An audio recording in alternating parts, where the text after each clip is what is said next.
में चला गया। ऐसे 60 लाख लोग हैं नौजवान।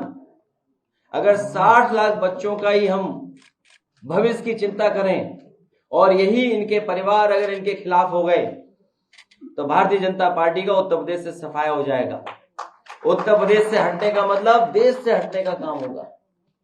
60 लाख बच्चों के अगर परिवार के 2 सदस्यों को ही जोड़ ले, माँ बाप को, 3 गुणा 60 लाख, 1 करोड़ 80 लाख, और 1 करोड़ 80 लाख का अगर हम भाग दे दें 80 लोकसभा से, तो हर लोकसभा में भारतीय जनता पार्टी का 2,25,000 वोट कम हुआ है। सोचिए, अगर यही नौजवान और इनके परिवार के सदस्य भारतीय जनता पार्टी के खिलाफ खड़े हो जाएंगे तो उत्तर प्रदेश से भारतीय जनता पार्टी का सफाया होना निश्चित है। इस काम को आगे बढ़ाने का काम समाजवादी लोग करेंगे।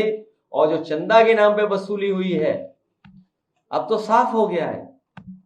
ईडी, सीबीआई, इनकम टैक्स भेजिए, बाद में पैकेज ले लीजिए, ईडी, सीबीआई, इनकम टैक्स घर वापस चली जाएगी।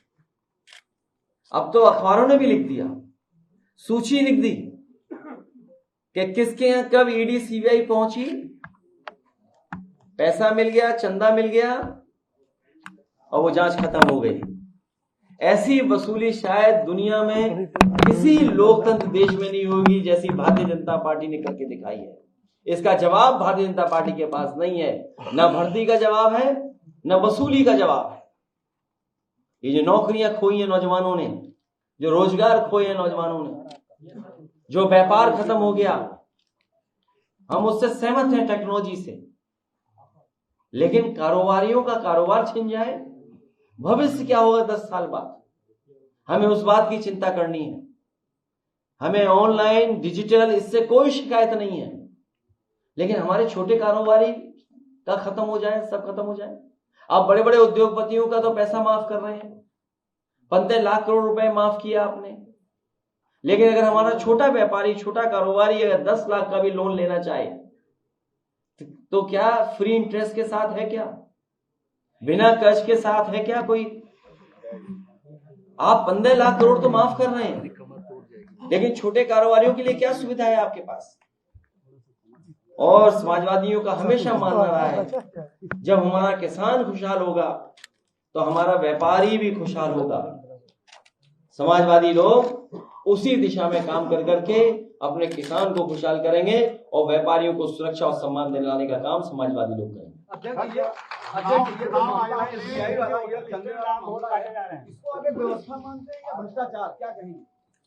इसको वसूली मानते हैं हम,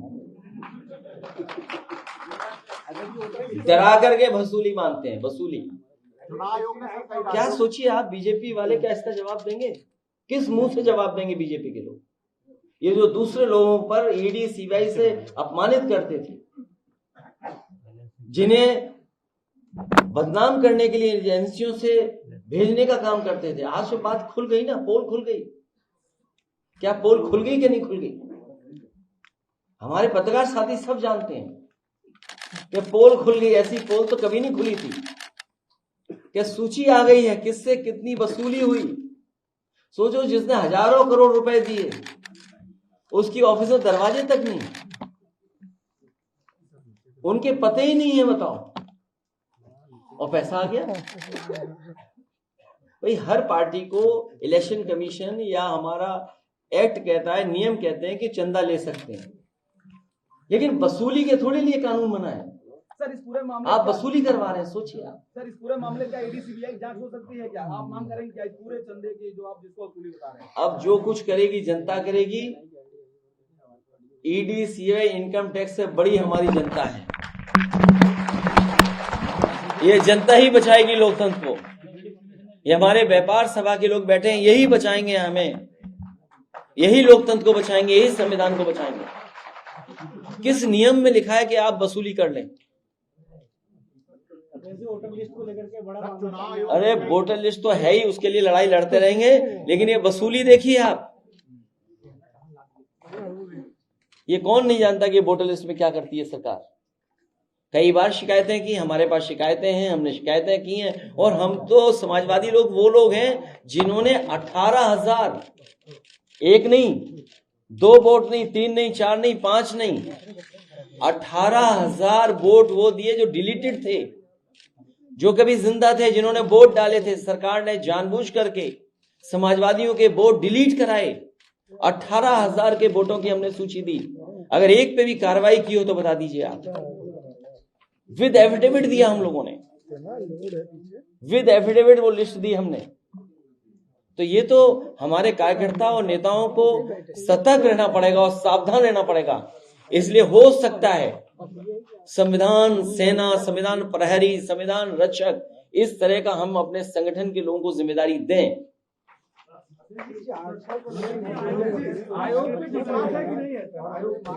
हमें आयोग पर तो भरोसा है, लेकिन बीजेपी पर भरोसा नहीं है।